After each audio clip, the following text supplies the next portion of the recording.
All right, so what we're going to do today is we're going to talk a little bit about tourism, which I know many of you are interested in, and many of your communities are trying to attract more tourists. There are some very successful tourist destinations here in Georgia already, and there could be a lot more because we've got lots of resources.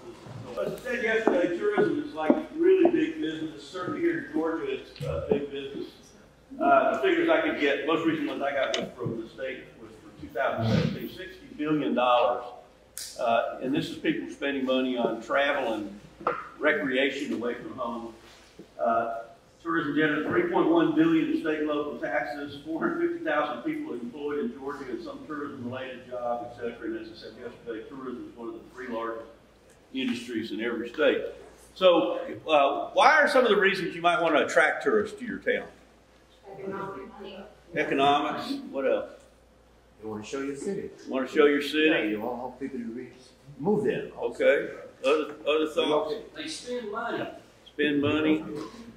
Okay. Any reason you might not want tourists here coming to your community? Traffic. What? Traffic. Traffic. Okay. Well, I think, what we're going to try to talk about this morning is there really are two faces of tourism, right? There's an upside and there's a downside. And what we're going to talk about this morning is how to maximize the upside and to minimize the downside, or maximize the benefits and minimize the burdens. And so, yeah, there are lots of benefits to tourism. New jobs, expanded tax base, enhanced infrastructure, improved facilities, a market for local products, arts, crafts, etc. But also tourism can have a downside if it's not managed and if it's not thought about. And so things like traffic congestion, crowds, noise, crime, haphazard development, cost of living increases, degraded resources, etc. So the question, becomes how do you, get one without the other? And I think that the American Planning Association, they summed it up pretty well. They said the impacts of the tourism can be beneficial if planned and managed, or extremely damaging if left without controls. It's just like anything else. I mean, I love Benjamin Franklin because I think he summed up the way I feel about life in a lot of ways. He said, everything in moderation, sort of like balance. Where's the, how much is too much? And we'll talk some more about that. So I'm going to try to answer this question. How do you keep from destroying the goose that lays the golden egg? And a lot of what you're going to be doing, and have already been doing, is identifying assets in your community. Every community has assets. Some have more than others, but every community has some. And every community has tourism assets, and you need to think very carefully about what they might be. And oftentimes you'll be surprised what tourists would be interested in as an asset. I'll tell you a little story. I was with a group of tourism consultants some years ago, and we're out in El Paso, Texas, and we're driving to see, they have 5 Spanish missions outside of El Paso. We were going to visit these missions, and 3 of the people were, 3 of the consultants in this little van, 2 of them were from Maine and 1 of them was from New Jersey, and we're driving down this road to the missions, and we're driving through a bunch of cotton fields. We're not anywhere near the missions, and all of a sudden one of these women from Maine goes, "Stop the van, stop the van." And the driver goes, "What are you talking about?" "No, I got to take a picture." And he goes, "Like, picture of what?" And he goes, "Look at this, cotton fields." You've never seen a cotton field, right? So who would think that's a tourist attraction? But for somebody who's never seen a cotton field, that's something worth seeing. That's different from what you're used to. And travel is about seeing things that, as I said yesterday, are different, unusual, and unique. Now, another way, I sort of talked about this yesterday, is how do you prevent your town from becoming any town USA? And the truth is, if your town becomes just like every place else, you have less reason to go there as a tourist. So this all kind of goes together when you think about growth and tourism, et cetera, et cetera. All right, so the first thing you need to know is there's 2 kinds of tourism, basically. There is mass market tourism and there is sustainable tourism. Mass market tourism is primarily about heads in beds. Heads in beds. It's about quantity. More is better. It's also about things that are artificial, formulaic, generic, homogenized, etc. On the other hand, sustainable tourism is primarily about quality, things that are authentic, specialized, unique, homegrown. I think this is a key differentiation. I'm going to try to show you examples of what this is. So here's some examples of mass market tourism. You know, mega hotels, theme parks, giant cruise ships. Cruise ships now carrying as many as 6,700 passengers. That's more than a number of your towns, for example. Like a small city on float turned sideways. Chain stores, etc. What are some examples of sustainable tourism? Well, distinctive destinations, historic buildings, unspoiled scenery, locally owned business, etc. Now, you know, as I said, we're going to try to figure out how to maximize benefits and minimize burdens. Mass market tourism is primarily about high volume, high impact, but low yield.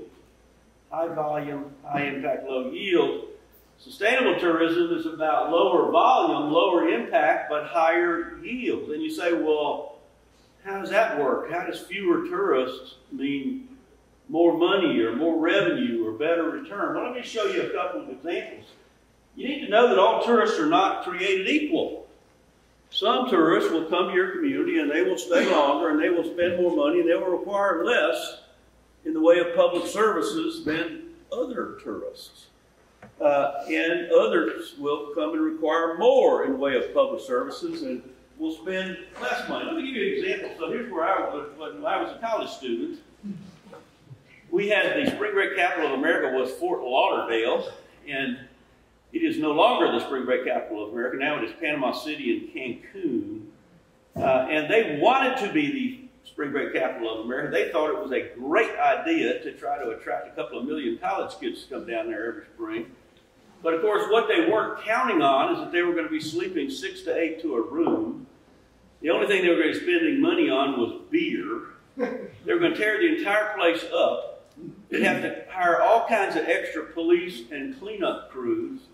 And then all of a sudden, they'd get a reputation, and this happened, as an out-of-control, drunken college kid kind of town, and then nobody else wanted to come. And so today, Fort Lauderdale is a very different place. They are no longer the spring break capital of America. They decided consciously, we do not want to be the spring break capital of America. And today, they actually have fewer tourists than they used to. But the tourists who do come now sleep 2 to a room. They eat meals in nice restaurants. They buy things in fancy shops. They don't have to hire extra police and cleanup crews, etc. So they get lower impact, higher yield. All right, let me give you another example. So down in the Caribbean, there's George Washington University, which has a Center for Responsible Tourism, did a study on the island of Dominica. And they were comparing the return from cruise ship tourists versus eco-tourists who were staying at locally owned nature-based lodges. And what they found was that tourists who were going to the lodge were spending 18 times per day more than cruise ship passengers. And by the way, the eco-lodges employed local people, and those local people spent their money in the local economy. The cruise ship passengers, basically all of their money went back to the cruise ship company, whether it was Carnival or Celebrity or whoever it was.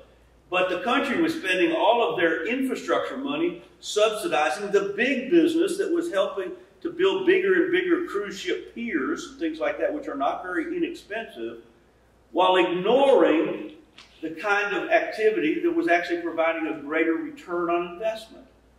So these are the kind of things you need to think about. All tourists are not created equal. I'm going to give you some other examples as I go through this morning. So, 10 keys to sustainable tourism. Number 1, tourism is about more than marketing.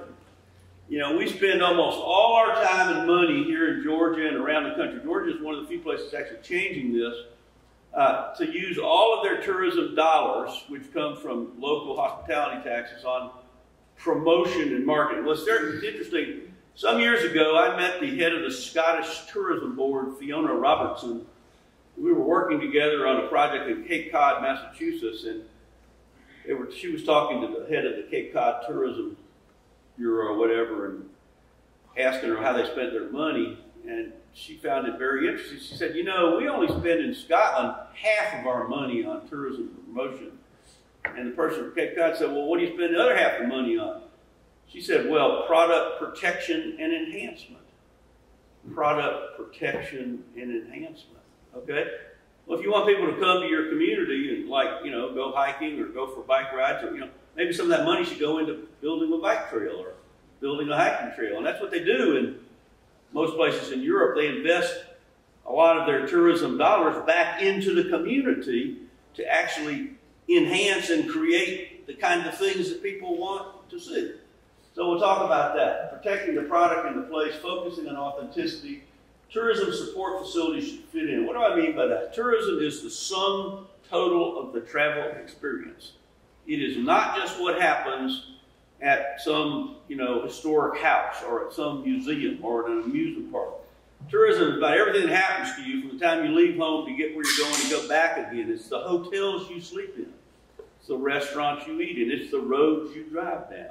Okay? So think about tourism as not just, you know, this attraction, but, you know, because the communities that are the biggest attractions are the ones that are sort of, you know, they're an attraction in and of themselves. I mean, Savannah is people go to Savannah not just because there's one or two things to see there. It's like the whole city is an attraction, right? So educate the visitor and interpret the resource. People want to know what they're looking at, and if you tell people the importance of what they're looking at, they'll take better care of it. The National Park Service and the Fish and Wildlife Service have figured this out. If you tell people why something is important, they'll appreciate it, and they'll value it, and they'll take better care of it. So interpretation is important. And educating visitors to sort of what is the etiquette of your... How many people here have been to D.C. and ridden on our subway system? Anybody here? Well, if you have, you may have noticed that if you are standing in the left lane of the subway escalator going up, some people get very upset about that because the etiquette in the subway is you walk to the left and you stand to the right. And there's lots of very busy people who are in a hurry to catch their train, and there's nothing worse than having a tourist standing in the left side so they're going to miss their train because they're not walking up the subway like the people who are moving. That's an etiquette thing. And now the city is starting to have little things that tell you what the informal rules of a community are. And that sometimes in a different country, that can be cultural things too, right? You know, different people, you know, you can inadvertently offend someone in a country by doing something that would be perfectly natural here at home, right? So educating visitors is another part of it. Protecting community character, we'll talk about that. Getting people out of their cars. You know, we could accommodate, you know, it's a lot easier to accommodate more people than it is to accommodate more cars. So if we can get people out of their cars, we can do a lot. I was involved with the Park Service some years ago. Anybody here been to Zion National Park out in southern Utah? Zion is a box canyon. That means it's one way in and one way out. And they get 2.5 million tourists in the summer. And there were fist fights over parking spaces. There were traffic jams. People had to wait hours to get into the park. Then there were people who were demanding we need to have more parking lots. But then nobody could hear the river anymore. The wildlife all went away, etc. So if you go there today, there are no cars in the park. All the cars have been removed. Well, that was kind of controversial in the towns that surrounded the park. But guess what? Now they have a shuttle bus system that stops at every hotel and every motel and every campground in Springdale, Utah, and goes into the park. And then there are 12 stops in the park. And all of a sudden, it turns out it was a win-win for everybody, because when people were walking around in town, they actually spent more time out of their car and would go into shops. And they would buy things. By the way, it's actually hard to spend money when you're in a car, you know. So if you get people out of the car, it's easier to spend money. So now there's no more fist fights. There's no more arguing about parking. It's easier to get into the park, and both the park and the community have benefited. But that didn't happen accidentally. It was because of a very involved public process, like the kind of process you've been learning about here, to make that happen. Linking sites together. Very few places where, there's a lot of places that, by themselves, you might not go there just by themselves. I was on a plane some years ago. I was flying to Memphis, and I was going to a board meeting of the National Trust for Historic Preservation. And about half the people on this plane were speaking German. Oh, no, I'm sorry, French. They were all speaking French. And I'm like, what are these French people doing going to Memphis? And So we get into the luggage thing. I was picking up my suitcase, and I'm kind of nosy, so I go to this French guy, and I basically go, "Hey, what are you guys doing here?" He goes, "We come to drive the Blues Highway." We come to drive the Blues Highway, Memphis to New Orleans. Okay? Now, I guarantee you there is nobody in France planning their summer vacation to Yazoo City, Mississippi, or to Greenville, Mississippi, but they're going to Greenville, and they're going to Yazoo City, they're going to a bunch of other places because they're all connected on the Blues Highway. Each one of those little towns has its own music venue now, and they each tell the story of the blues in America and the birth of roots music in America. And here people are coming traveling from around the world to do this. So, linking sites together. I mean, Greenville by itself probably doesn't have enough to attract anybody, but Greenville linked with New Orleans and Memphis and all these other towns does. So we'll talk about some ways to link communities together, managing tourism, recognizing limits. All right, let's talk about marketing for a second. Now, don't get me wrong, marketing is very important. Most people decide to visit a place before they've ever even seen it. And so marketing is pretty darn important. And, it's even become more important today. We've got all these, Facebook, Instagram, travel blogs, TV shows, Rick Steves, in addition to sort of the traditional tourism, brochures and et cetera, et cetera. Marketing can position a destination, promote visitation, identify and segment visitors, provide information about a place. But what happens if, you have a mental image of a place and you get there and the reality of the place is at odds with the mental image that you've been sold through marketing and promotion? Well, then a lot of times people feel let down. They feel cheated. They go home and tell their neighbors, or they do a post on Facebook about, this place wasn't what I thought it was going to be. It was too crowded, too congested, too commercial, too much just like every place else. And that happens. So, we need to think about how you align the image that you're promoting and the reality of the place. You've all seen these, brochures that the beach vacations use, and they're always like, this couple walking hand in hand into the sunset on this beautiful, uncrowded beach, etc. But if you got there and it looked like that, you might have a different feeling. And obviously, this is not something they would market, right? They wouldn't be showing you this in their brochure because they're trying to sell an image. But this is what can leave people, disappointed and let down. So, this is another example. So this is kind of the image people have oftentimes of the Deep South, these sort of old, antebellum type homes, etc. And I'll never forget Southern Living magazine had an article about this some years ago. And it began with a quote, went something like this, the colorful brochures that southern cities and towns used to promote their charms are always filled with attractive scenes. Sunsets, azaleas in bloom, the historic house museum beautifully photographed. But then it went on to say the reality is often not so lovely. Back away from the great columned house and you will find as likely as not a parking lot that is barren except for a flashing portable sign or a towering billboard. The brochure is handsome, the city is not. Okay, that's a quote from Southern Living magazine. Okay, that's the problem. We've saved this site, but then forgot about the city.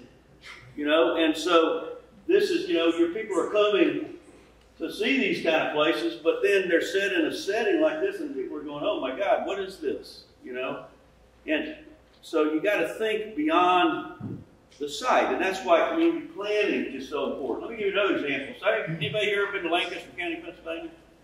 Okay, this is a place that does world-class marketing. It has the largest Amish population in America, and it has, actually done many, many good things to try to preserve their landscape and so on and so forth. But for many years, I'll never forget my first time going to Lancaster County. This is sort of the image I had. These, you call it, Amish folk and horse and buggies riding down the street.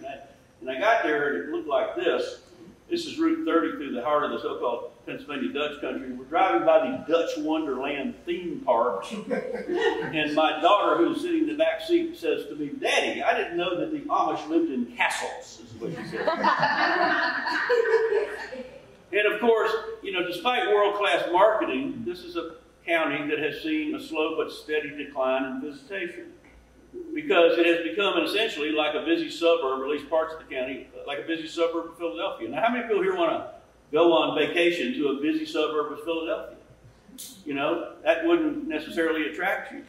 So they're actually trying to do some stuff about this. They actually have one of the most successful land trusts in America, the Lancaster Farmland Trust, which is trying to save rural lands, which is what most of the people attract to in the first place.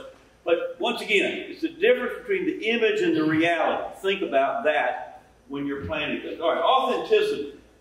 Focus on the authentic. And authenticity is key in a lot of regards. I'm going to talk about some of the things. So regional food, you know, we have different kinds of food in different parts.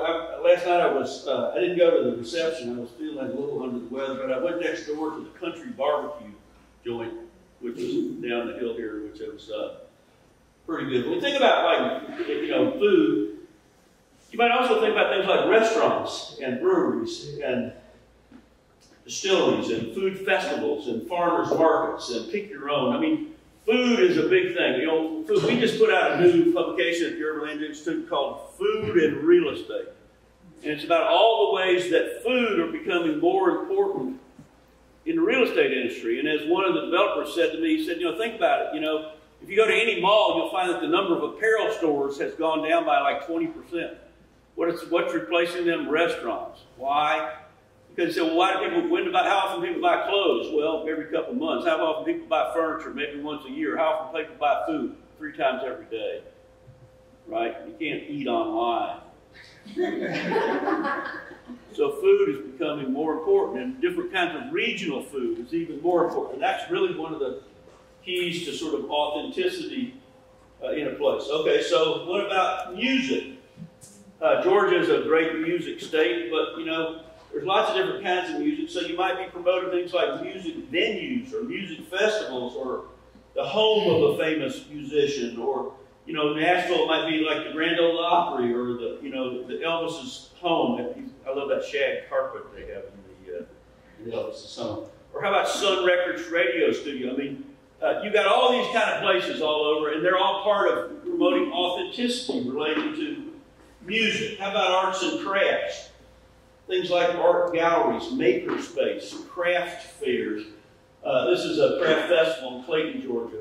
You know, celebrate Clayton. So that's something that can attract people and keep them coming back. Vernacular architecture. You know, we live in a nation of highly varied history, climate, culture, and terrain, and it used to be that buildings in one part of the country looked different from buildings in another part of the country. And then all of a sudden, they all started to look exactly the same. Well, we ought to make an effort to try to preserve vernacular architecture and historic architecture and special buildings. I love the hotel in Americus, Georgia on the square as an example of great vernacular architecture. You know, you've got mid-century modern, Victorian, shingle stuff, go on and on and on. So think about all the, you know, identifying these kind of places. You know, it could be, you know, just farmhouses, whatever. Landscape and scenery. I mean, Georgia is great because it's so diverse in terms of its landscape and scenery. You have a little bit of everything here. You've got mountains, you've got the seacoast, you've got swamps, you've got Okefenokee, you've got waterfalls, you got peach orchards, you got cotton fields, you got pecan trees. I mean, all of those are landscapes that many people would find interesting. And we'll talk about how you can actually create a trail to visit some of those things, etc. Wildlife. Well, you know, hunting, fishing, wildlife watching. You know, go to see the wild horses on Cumberland Island, for example. I mean, there's just so many different examples of that kind of thing. Unique ways of life. People will travel a very long way in the world we live in today to see something that's very different. People often ask me, like, what are the places that I've been that what are my favorite places? It's very hard to answer that question because I have a lot of favorite places, but 2 of them that I remember most distinctly were Guatemala and Peru, because people don't live the way they do in most of the world in Guatemala and Peru. They wear their native clothing and they shop in markets, and it's a very different kind of thing. And I found it fascinating. It's like traveling back in time. And so that's something that relates to authenticity. Now, you know, we've been working on this here in the U.S. We have all these heritage corridors. South Carolina has this National Heritage Corridor that goes parallel to the Savannah River and connects all these little towns that go from upstate down to the coast. But you know, would people rather see the real South or the unreal South? And that's kind of what we did for years. We thought this was what would attract people. You know, somebody might travel to go buy a T-shirt. On a trip, they might buy a T-shirt, or they might go to an amusement park or a place like this. But that's not the primary reason people travel. People travel to see places. And so, you know, if the place isn't worth visiting, then you're in trouble. So, you know, you could have an attraction like this, but it's all about the place being an authentic place. And I want to say that one of the great assets we kind of forget about is the story of your community. Every community has a story, and telling that story can be an asset. And, you know, a lot of times, you know, so just like with, you know, community development, inventorying your assets is also a key to sustainable tourism. So let me show you, you know, this is where I'm from, okay? Birmingham, right? What's our story? Well, when I was growing up there, number one, we were the Johannesburg of America, and we were the Pittsburgh of the South, right? So, you know, particularly the civil rights side of things, the Johannesburg side of things, that's a painful story. True, but it's a true story. It's a story worth telling. You know, every story of a place is worth telling, even if it's painful and disturbing. And in fact, it can enrich in the place by telling that story. So now, we didn't tear down all our steel furnaces. This is the Sloss Furnace in downtown Birmingham. That's now a state park.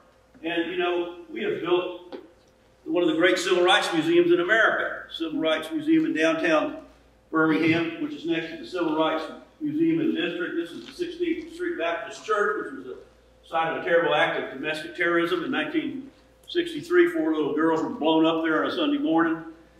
But you go there today, what that sign says, you can't read it. It says a place of revolution and reconciliation. I was visiting the Civil Rights Museum 2 years ago. I heard people speaking German, French, and Dutch.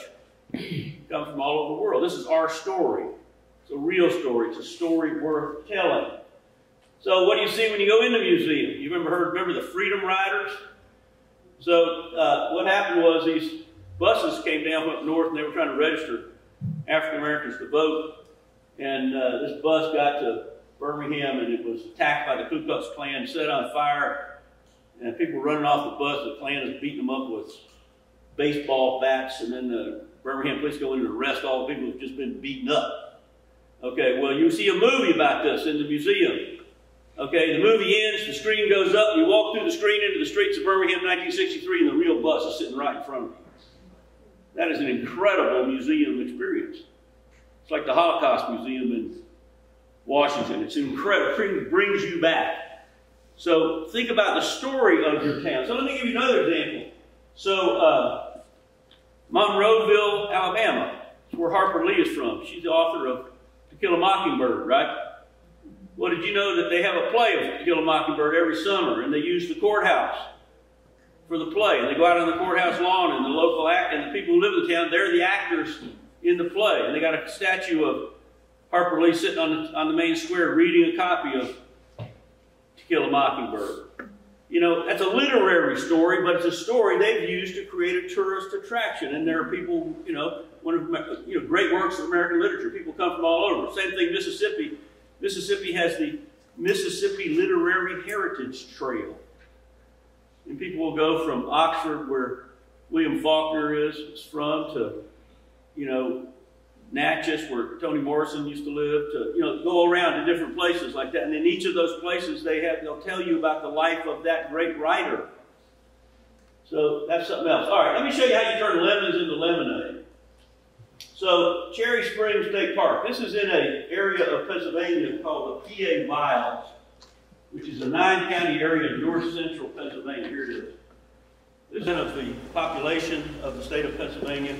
It has 2 million acres of public land. It has the Allegheny National Forest. It has 27 state parks. It's got like 30 state forests. And, you know, there was really nothing going on there. And if you had talked to locals 25 years ago, they would have told you, oh, like, you know, we got all this land off the tax rolls. but nobody was doing anything with the land that was on the tax rolls. So Pennsylvania set up something called the PA Wilds Initiative. And what they wanted to do was to rebrand this area as a place where the public land was their greatest asset. And they have, this is I would judge this as the single most successful rural economic development program in the country in the last 25 years. They have the largest elk herd in the eastern United States here. There are only 2 elk herds in the east. One is right outside Smoky Mountains National Park. The other one's here, and this one's bigger. Nobody knew that. Well, did you know that the Rocky Mountain Elk Foundation has now come and built an elk visitor center here? And we now have an elk scenic drive, and we now have, overlooks so you can see the elk. We've now put in bike trails all over the place to ride through the Grand Canyon of the Pennsylvania, etc. But even more remarkable thing. So this is one of the 27 state parks, Cherry Springs State Parks. On top of there's an old airfield sitting at about 3,000 feet elevation. Nothing much going on there. One day, this guy knocks on the door of the park manager's, office. Says, "Can I come in?" He says, "Sure." He introduces himself and says, "Hi, I'm with the International Dark Sky Association." Anybody know what that is? International Dark Sky Association. Those are astronomers. Okay? He says to the park manager, who has no idea, he said, "Do you know how valuable what you have here is?" And he goes, "What are you talking about?" He goes, "This is the darkest spot in the eastern United States." The darkest spot in the eastern United States. And they go to that, from that conversation, to creating America's first dark skies park. They now have relationships with 5 universities. They now have astronomy festivals. They now have bed and breakfasts that cater to astronomers. They now have astronomy equipment on top of that old airfield up there. Now they have thousands of people coming to see the night sky. Okay, who would have thought that that was an asset? But it's a great asset, and they have done, taken what nobody thought was an asset at all and transformed a place. That's what's called turning lemons into lemonade. There's a little town out in West Texas that has a poison ivy festival, just to give you that. In other words, you got assets. You just got to scratch real hard to figure out what they are, right? Okay, all right. Preserve historic buildings, neighborhoods, and landscapes. We talked about this yesterday, but a lot of times what people think of as historic, we got lots of things that are historic. So that you see this elephant here. There's a real house next to it to give you an idea of the scale of that elephant. That's in a little town called Margate, New Jersey, which is about 20 miles south of Atlantic City. That was built by a developer. It's a National Historic Landmark, Lucy the Elephant, built in the 1880s. Or on Route 66, the Wigwam Motel. So when you're thinking about historic buildings, don't think about just the home of a famous Georgian or a Civil War site or that kind of thing. There's lots of things that can be historic and interesting.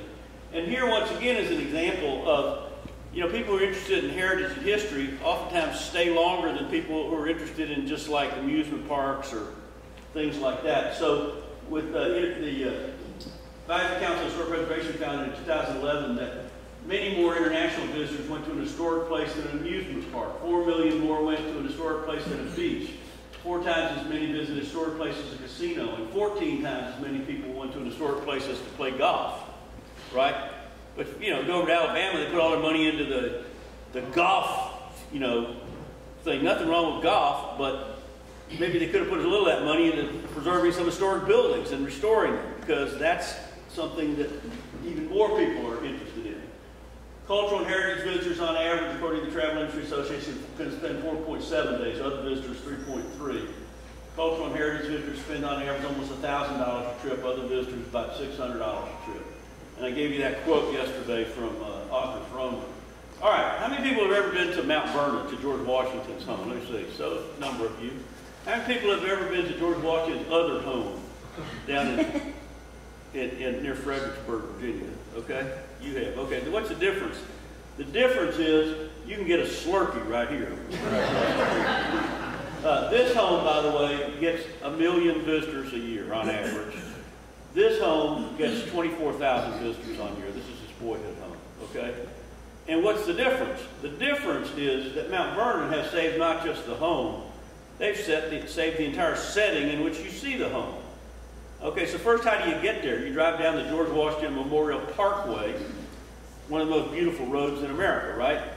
And then you get there, and you don't just see the house, you see the barns, you see the slave quarters, you see the old mills, the distilleries, you see everything.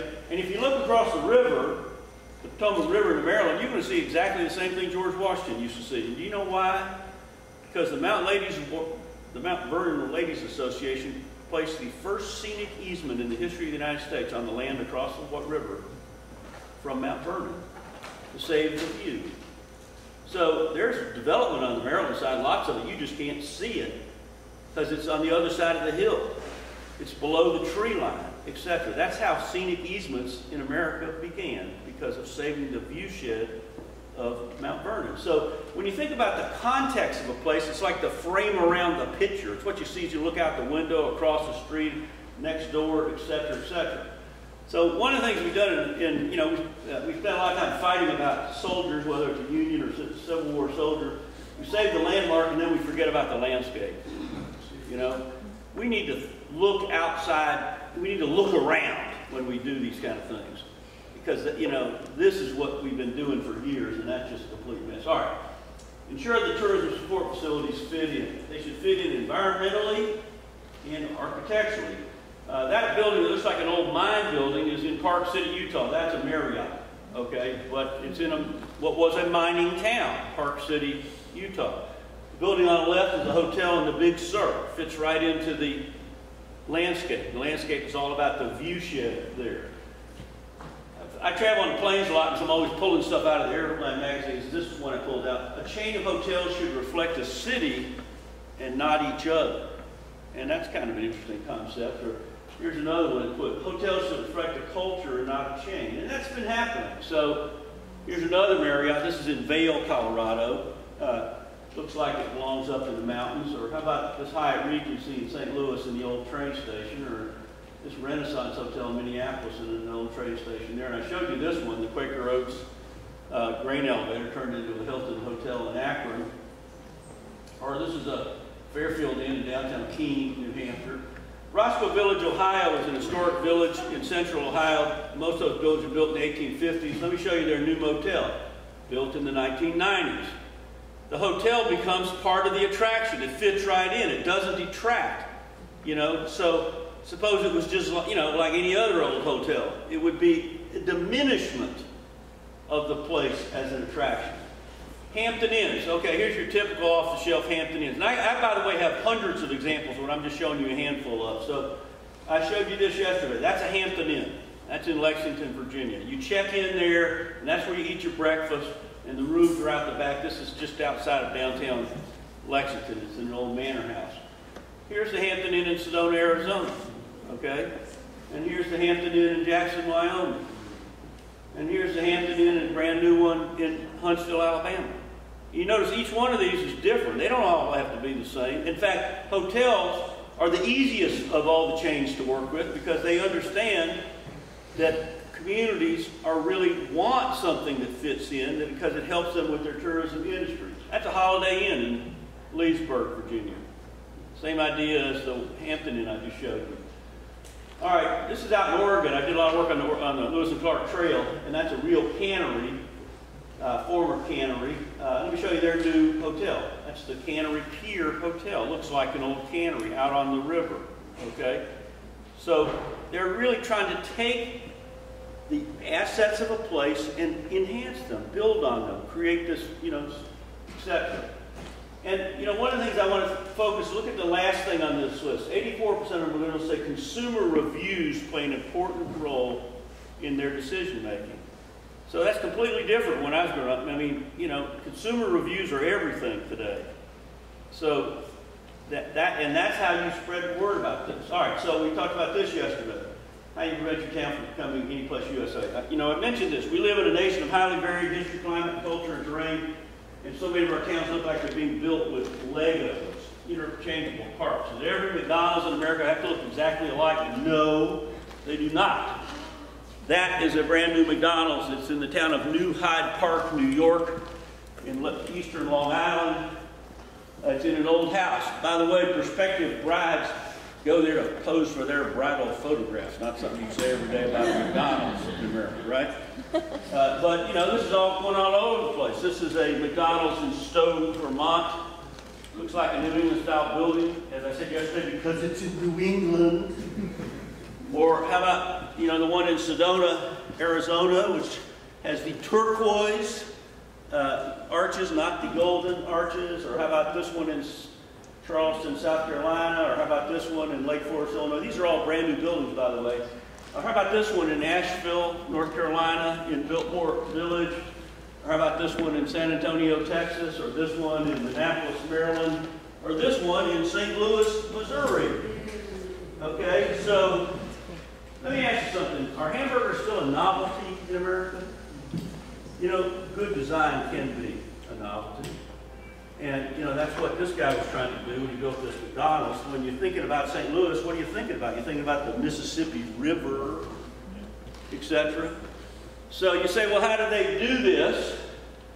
Well, they asked for this.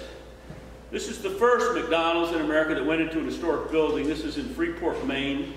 Freeport is the home of the L.L. Bean Company, and that is the Gore House. That house was built in 1833. McDonald's optioned that corner with the intention of demolishing that building and putting up their typical suburban-style McDonald's, and the town of Freeport said no. And so McDonald's sued them, and they lost. And then they sued them a second time, and they lost again. But guess what? 3 years later, a picture of that McDonald's appeared in their annual corporate report as an example of their good community stewardship. And I want to tell you something, they're not suing anybody for this anymore. They're doing this all over the world, but only in communities that are savvy enough to say, I want something that fits with my town.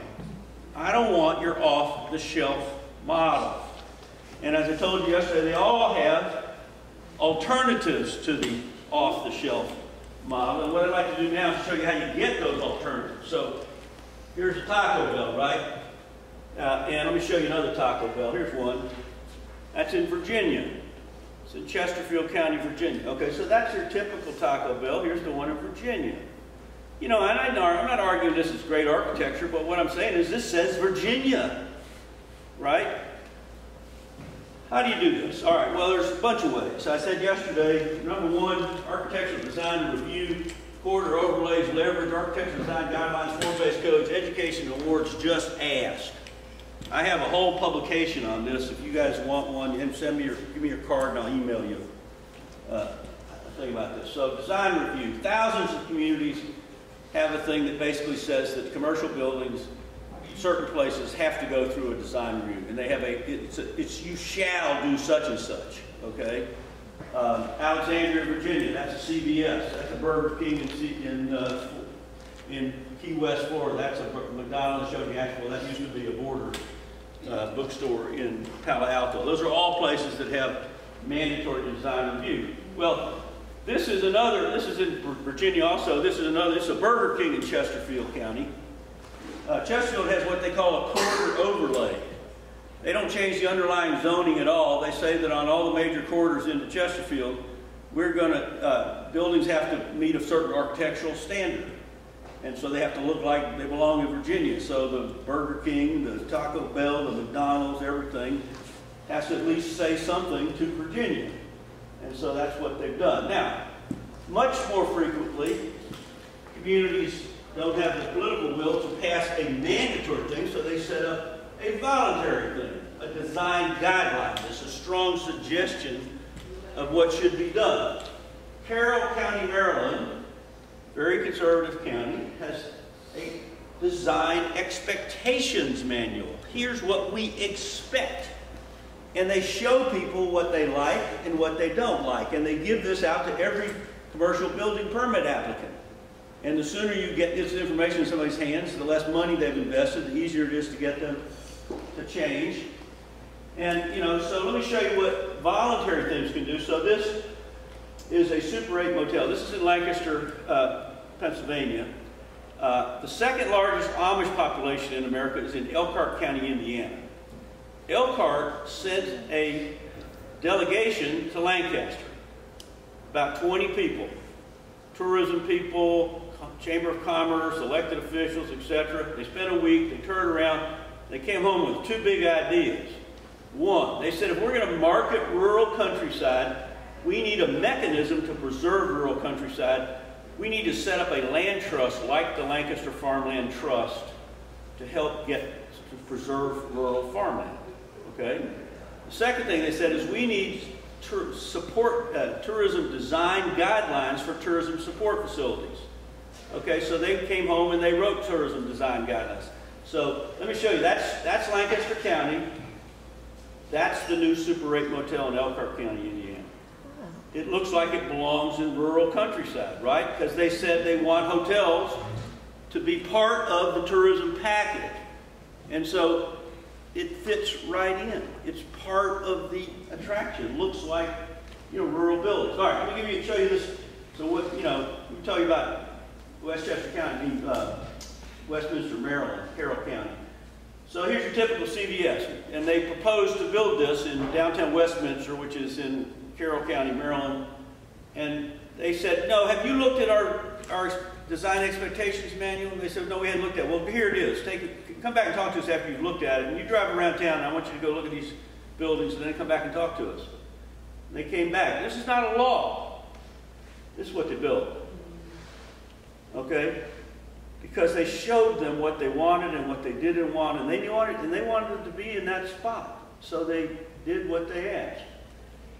Leverage. We talked about this yesterday. I love this quote. Developer asked for help on road work. Who's asking for help on road work? Walmart, the biggest company in the world, is asking you, like some little town in Greensboro, Georgia, for help. They should be giving you help, right? They got a lot more money than you got. So, somebody wants something new. So this is that McDonald's I told you about yesterday. This is in the Chaco Bottom neighborhood, the one I told you about in Richmond. And basically, we got that two-story building. By the way, there's nothing upstairs except the air conditioning units. But because all the other buildings were 2 stories, the mayor said he wanted 2 stories. And he got this because he said, we're not giving you the drive-through unless you give us a 2-story old brick building pulled up to the sidewalk. They did all those things. I talked about the Taco Bell yesterday. That's the M30 Taco Bell. And they wanted to build a bigger and better M30 model. They wanted to tear down this house. And the city said, well, rezone it, but you got to restore it. I practically wrecked my car when I first saw this Taco Bell. And I go running in there and I introduce myself. The manager starts pulling out all the press clippings. As I said yesterday, this is among the top 5 grossing Taco Bells in America. Good design can be good for business. All right, gas stations. Somebody didn't even think about this, right? Here's your typical gas station, Big signs, a bright canopy, gas pumps located in front of the building. Let me show you how they're doing all the gas stations in Charleston these days. Look at that. They're putting the gas pumps in the interior of the block, right? Everybody knows it's a gas station. You can't not see the gas. Here's the gas station sign. But here's the convenience store building, which comes out to the sidewalk. The pumps are right there, etc. This is just the way we're doing it now. Who'd have thought? Okay? Let me show you another example. Remember I told you about that Hardee's in Madison, Georgia yesterday? And about this woman calling me up and me telling her to call the architect for Hardee's, and she goes off on the architect, and the architect's going, hold on, what do you want? And this is after she'd asked the city council, and they said, oh, we can't do anything. And so she says, I don't want the big sign, and in those days they used to have orange stripes and so on. Let me show you what they built. There you go. There's the sign. There are the trees. Okay, they did that because just this one woman asked. Doesn't hurt to ask. And then she said, call them back. I'll give you a list of some Hardee's. That's the Hardee's in Red Wing, Minnesota. It's in the old train station. Who would have known? That's the Hardee's in Asheville, in Biltmore Village. The architect tells me about this because he's only proud of his one-of-a-kind buildings, not his off-the-shelf buildings. All right, here's a project I worked on. This is called Fast Mart. This is a convenience store, gas station convenience store company located in Central Virginia. And they had bought a piece of land right at the entrance to the Spotsylvania and Wilderness National Battlefield. And the park superintendent was kind of concerned about night sky issues, all these lights pointing up into the sky, because they wanted it to be dark out on the battlefield. And they had done this. They had like 12 of these kind of gas stations around the country, in Central Virginia. And I get a call one day from the superintendent, and he said to me, would you be willing to meet with the owner of Fast Mart? And I said, sure, only in one condition. He goes, what's that? I said, it can't be at a public hearing. And I said, he said, why not? And I said, because that's the one place nobody ever listens to anybody else. Right? So we have a private meeting. Who comes? Me, the owner of Fastmark, his architect, and the chief planner for Spotsylvania County, Virginia. And in those days, I was using slides, so I had like a carousel of slides. And I had a bunch of nice looking gas stations and convenience stores. And I started flipping through these slides. And after about 10 slides, the owner of Fastmark, who's already built 13 buildings, look exactly like this, turns to his architect and said, can't we do something different? He goes, yeah, of course we can. Let me show you what they built. That's what they built. Okay? They've done that 13 times. We asked them to do something different, and they changed it to look like that. Okay? Give you another example. So I was in Old Forge, New York. That's a little town in the Adirondacks. As far as I can tell, they have no laws against anything in Old Forge, New York. But, you know, I gave this talk in Old Forge, New York, and about a week later, this company called On the Run shows up in Old Forge, New York. They want to build a gas station and a convenience store. And the planning commission starts telling them about this Ed McMahon guy who was here. And he's talking about these Adirondack-style buildings. And they're going, Adirondack-style buildings? What they said, well, why don't you just go drive around town? They gave him a list of 10 buildings to go and look at. They said, go look at these 10 buildings and then come back and talk to us. Okay? Here's what they built. Okay? Just because we asked them to. Okay? Not everybody's going to do this, right? But what happens is, after you've done this a few times, I'm telling you, the mere act of talking about what a commercial building will look like and how it's sited can improve it almost 75% of the time. And, you know, but you need to, once again, combine that with visual examples of what you want and what you don't want. Use an awards program, give them credit, do it early. Pella, Iowa, another great example. They have a design guidelines in Pella. All right, information and interpretation. People like information about what they're seeing. It helps us to appreciate the things that we're seeing, etc. Educating visitors can minimize negative impacts, help visitors understand the cultural heritage of the place, etc. We've already talked about this. You know, so tell your story. You know, Dolly Parton, she's from Sevierville, so they put her statue up on the main square, interpretive markers like the Rosa Parks bus boycott in Montgomery or Civil War sites. You know, celebrate famous events. This is the lunch counter sit-in in Greensboro, North Carolina. Or celebrate famous people. That's the Babe Ruth statue outside of the Camden Yards baseball stadium. He grew up next to the Camden Yards baseball stadium, by the way. Eleanor Roosevelt, Buddy Holly in Lubbock, Texas. You say, well, we don't have any famous people from our town. Well, maybe you want to celebrate ordinary people. The people who made your community what it is, like the watermen, or the ranchers, or the coal miners, or the textile workers, or the unemployed workers. This is the Depression era statue in D.C. This is, what is this? This is in Seattle. They're waiting for a bus stop. It's called Waiting for the Interurban. The bus isn't coming, but they don't care. And it's become a lovable object. It is a placemaker. It tells people where they are. How about this? This is a Chisholm Trail mural in Fort Worth. It tells the story the cattle drives played in the founding of Fort Worth. This is the family album of the small town I live in, Tacoma Park, Maryland. Each one of these pictures is important to the history of our town. There's a little plaque over to the side which will tell you about each of these things. This is Wiley's, which was an ice cream parlor that was the inspiration for the TV show Happy Days, just to give you one example. What am I doing on time? Am I running? Oh, I got a minute or so. Okay, quickly. How about this? It's appropriate they got the biggest baseball bat in America here because it's where they make the baseball bats in downtown Louisville. Or how about the big postcard? Remember those old-timey postcards? You want to learn about what old Orlando looks like? Well, you can see it on a 23-foot high postcard in downtown Orlando. How about integrating art and infrastructure? Something we used to always do back in the 20s, 30s, and 40s, and then we kind of forgot about it. Or how about water towers? You know, Luling, Texas, Gaffney, South Carolina, Decorah, Iowa. I was out in Teton County, Idaho, not too long ago, building up a big water tower with a big potato on top, etc. What's this? This is the Radio Flyer Wagon in Spokane, where they make Radio Flyer wagons. So now you got a piece of playground equipment, a piece of public art, and something that tells you about the history of the place where you are. Or how about Hershey, Pennsylvania, where all the streetlights are Hershey Kisses? You know, in every town in Georgia's got some big blank wall like this. You're saying, what could you do with that? Well, sometimes you can just add some fun and whimsy and excitement to the streetscape. You might do something like that. Yeah, they finally had to put a sign up there. This is in Columbus, Georgia. It's called Tunnel Vision by the artist Blue Sky. It's a Trompe mural. Our great community character, we talked about this. I love this one.